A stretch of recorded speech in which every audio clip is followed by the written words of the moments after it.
Welcome back, everybody. We got some stuff to talk about here. We got tariffs going crazy, and President Trump coming out saying that he will enforce a 25% tariff tax on Canada and Mexico until the border crisis is, well, the illegal immigrants are taken care of, and a couple other things.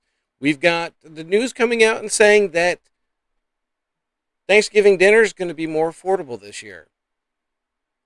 Not sure if I believe that, but you guys can take a look and see too. We got responses from both the Mexican president from Mexico. She recently elected president. She has come out and I guess she had a chat with President Trump, and so did Trudeau of Canada. He had a discussion, phone discussion, both discussions with President Trump, and we'll get into it. First thing, the Thanksgiving thing. The news is saying now that Thanksgiving is going to be more affordable for Americans this year than it was last year. Not sure how that pans out. I've been to the grocery store. I went to the store today, and I don't see it. I don't see it at all. But hey, it's they're gonna. And I'll explain a couple things here that I found out today as well. So we're gonna take a look at this. We'll get into it here. Thanksgiving trip to the grocery store may be more affordable than you'd expect. Every year, the American Farm Bureau tracks the prices on 12 Thanksgiving staples, surveying grocery stores across the country. And they found that 8 of those items are cheaper this year. With sweet potatoes leading the way, they're 26% cheaper than last year. Milk is 14% cheaper. Don't buy this for a second, and I'll tell you why. I was at the store today. Okay, milk. This is milk now. Milk was $5.06 for the gallon. Okay. Do not buy it all that it has come down 14%. I'm gonna show you this too. Take a look at this. Okay, we've got not this one. Here, this one. Take a look. Now, this one is for the price of milk. 2023. The retail price of whole fortified milk was $4.01 per gallon. I just told you, I was at the store today. A gallon of milk, $5.06 for a gallon of milk. It's not cheaper. I don't know where they're getting their numbers from. Milk is not cheaper than it was last year. It's not. Anyway, let's go back to the other one. Wait, there we go. Cheaper, followed by canned pumpkin and turkey, both seeing a 6% drop this year. The average Thanksgiving meal for 10 people will cost around $58 this year. Tell me if anybody believes this, because I cannot believe this. You're gonna come out and tell me that it's gonna, for 10 people, to feed 10 people at Thanksgiving this year, it's gonna cost $58? Not a chance. No way. No. It's not. I don't buy it. Not at all. Let me tell you something. What they're doing, this bureau that did this, they go off of just a few items, okay? And it is right here. These are the 8 ones that they say have dropped this year. Turkey, canned yams or potatoes, sweet potatoes, cranberry, sweet corn, rolls, stuffing. I really haven't seen a rise in the price on that. Honestly, that I can remember. I'm sure it's gone up. I can remember it being about $1. Now it's about $2. As far as better price than last year, I'm not sure. I couldn't tell you that. But I can tell you on turkey, I don't believe that either. And I'll show you why. Look at this. This is the turkey. Now, turkey is up 27% from last year. 27%. And I'm telling you, I found this out today, okay? What this company that factored this in is they're taking the price now. If you go to the grocery store, Thanksgiving is in 2 days from now. If you go to the grocery store and you buy a frozen turkey right now, it's going to be cheaper. Because you still got to thaw it, and the thawing time for that turkey is going to take you past Thanksgiving now. If you buy an already thawed turkey, it's still going to be higher. It's going to be the price of that turkey was 2 weeks ago when people were buying them up for Thanksgiving. So that's what they're going off of, that frozen turkey that has dropped in price because it's too late to buy the frozen one because it won't be ready. It won't be thawed in time for Thanksgiving. That's what they're going off of. Found that out today. And that's how they're doing it. That's why they can say it's costing a lot less. You can buy that frozen turkey now for anywhere from $13, $15, $16 ish. Somewhere in there, depending on where you're at, what store you go to, is going to vary a little bit. But you can buy the cheaper turkey that's frozen still because it can't thaw by the time Thanksgiving rolls around. Okay, that's what they're going off of. But you can go to the grocery store right now. Like I said, I was at the store earlier today. You can go to the store and you can buy a thawed turkey. The one it's already thawed out. You don't have to wait for it. It's ready to go. And you're still going to be paying over $30 for that turkey. 16 pounds or higher is going to be $30+. Depending on where you live, that's not accurate. They're just outright. That's how they fudge these numbers, and they just, it's not a lie, but it is at the same time. That's how they do this. And like I said, $58 to feed 10 people. Don't know where, don't know how. It's not happening. There's no way that you're. And like I said, they're only taking into effect those 12 items that they look at every single year. They're not taking it doesn't take into account the spices, gravies, potatoes, mashed potatoes, all the other fixings, especially the spices and everything else.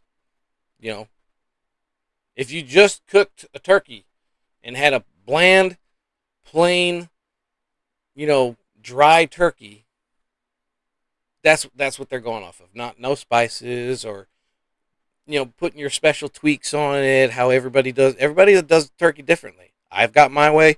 My dad did a different way. He liked to smoke his. I've never tried it. Wouldn't mind trying it. I'd give it a shot. Can't say it would come out as good as his was. His was delicious. But I have a different way. I just throw it in the oven with some other stuff that I do. So it's everybody does it differently. But they don't take into effect all the other stuff that you have to do. During, it's crazy. 10 people for $58, ain't no way. I don't buy it. As soon as I saw it, I was like, nope, no way. Ain't happening. It's not happening. It's just not happening. Oh, goodness gracious. So, Trump, he's come out. He's made a statement.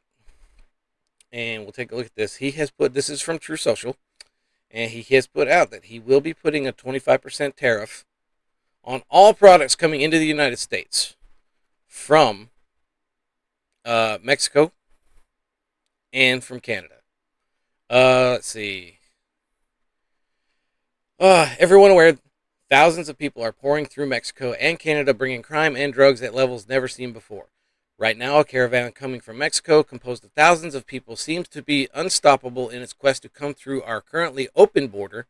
On January 20th, as one of my many executive orders, I will sign all necessary documents to change Mexico and Canada charge Mexico and Canada a 25% tariff on all products coming into the United States and its ridiculous open borders. This tariff will remain in effect until such time as drugs, and in particular fentanyl, and all illegal aliens stop this invasion of our country. Both Mexico and Canada have the absolute right and power to easily solve this long simmering problem. We hereby demand that they use this power, and until such time that they do, it is time for them to pay a very big price. I'm not opposed to this. Like I said, Trump uses these tariffs as like a bargaining chip. Okay, because he can absolutely do this. He can threaten them with a tariff, which is gonna hurt them. It can hurt us too. But because Canada and Mexico, 70 plus percent of stuff that comes into our countries, and it's going to hurt them. 25% is a lot. Think considering how much comes into the U.S. So this is going to hurt them. Trudeau has come out, so has the Mexican president, talking about this, and we'll take a look at this. This is we'll take a look at the Mexico president. She was recently elected. I forget her name. They say it here, but we'll take a look at this. Mexican President Claudia Sheinbaum suggested today that Mexico could retaliate with tariffs of its own. AP is reporting that Sheinbaum said she was willing to discuss the issues but denied drugs were Mexico's problem, saying in part, quote, "It is unacceptable and would cause inflation and job losses in Mexico and the United States." Adding, one tariff would be followed by another in response, and so on until put at risk common businesses, end quote. Well, if implemented, the tariffs could drastically raise prices for American consumers on everything from gas to automobiles to agriculture products. Well, that's just another reason why all that stuff should be happening here in the U.S. and not from a foreign country. But we've already talked about all that before. Look, she has come out. She now there's a lot of talk on X about. I've seen a lot of stuff on there saying that she has actually stopped a couple of caravans now after President Trump has put this out. Which, great, if that's the case, perfect. That's all he wants. Stop the caravans. Help us out on your side, and we can work things out. That's all he's saying. He's using this as a bargaining chip so that these other leaders will do something about, because honestly, I don't think they care. These people are just, I don't know why they wouldn't, because even these people they're coming through their country just to get to the U.S., but coming through their countries, I can't imagine they're leaving it in a better than when they were coming through. I would imagine they're doing a lot of damage just coming through their countries to get to the U.S. So why wouldn't you want to help out with the issue? Unless they really just don't care and they're like, oh, well, they're just going up to the U.S. anyway or down to the U.S. anyway, so why do we care? I would think that you wouldn't want that coming through your country either. But that's just me. Maybe I'm wrong.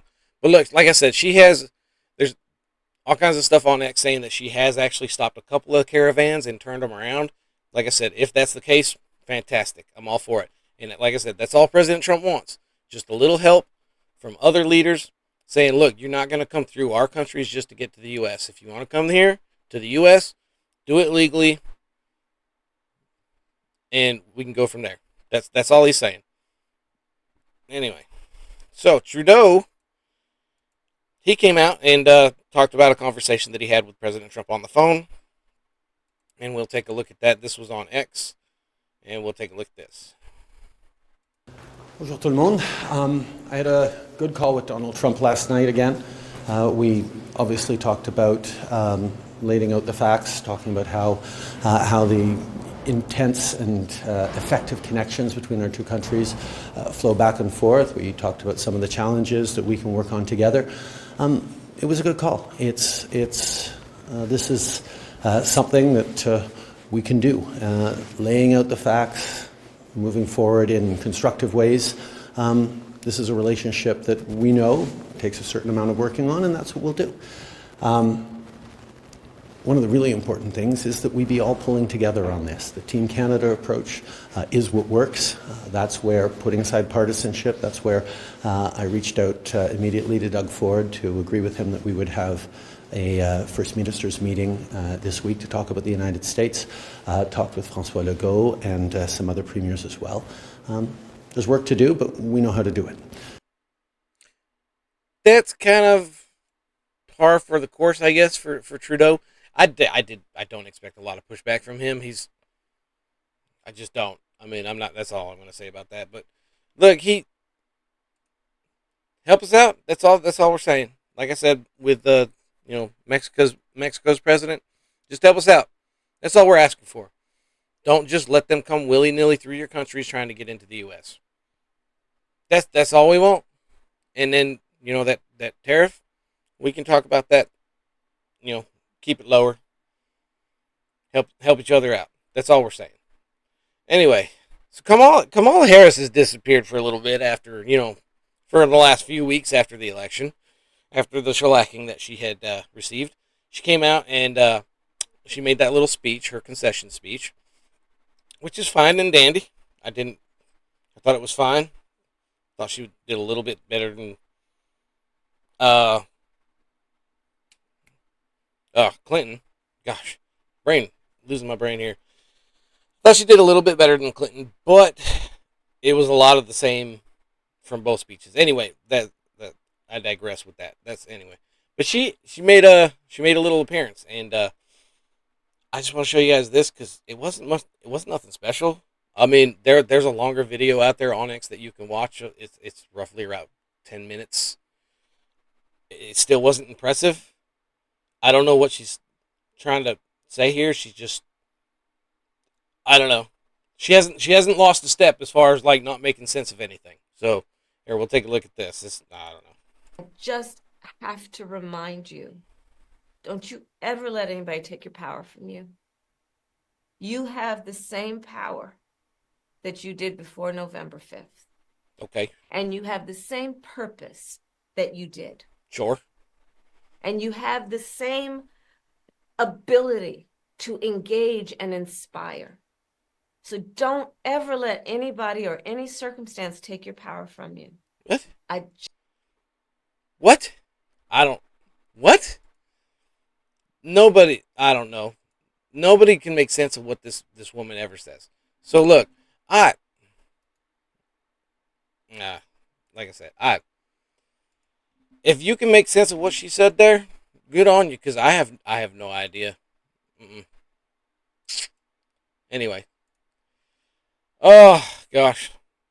Well, that was the first time anybody's seen her. I guess, everybody said she was in Hawaii taking a vacation. Biden's not doing anything, and she's in Hawaii, so nobody's running the country. But, hey, I think we all already knew that at this point. So, oh, gosh. January 20th cannot come soon enough. I'm just saying. Oh, gosh. Appreciate you hanging out through my rants. Hey, if you like what you saw, hit that follow, subscribe, and I will see y'all on the next one. God bless.